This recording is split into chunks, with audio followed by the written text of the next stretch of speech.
जय माँ कामाख्या दोस्तों, ओम नमः कामाख्या। ये मैं कामाख्या पहुंच गया हूँ। आज सुबह पहुंचा, मुंबई से फ़्लाइट थी। आप अभी कर रहे हैं माँ कामाख्या के दर्शन मंदिर के।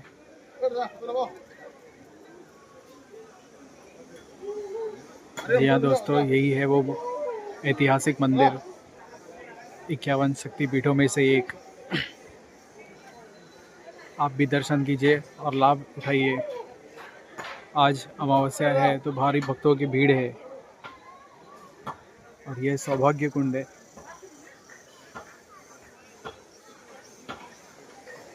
सौभाग्य कुंड का रास्ता पीछे से जाता है। आपको खाली उतर के अपने सिर के ऊपर पानी के छींटे डालने हैं।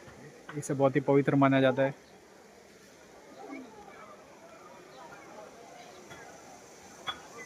पीछे जनरल की लाइन आप देख सकते हैं, बहुत लंबी लाइन लगी हुई है।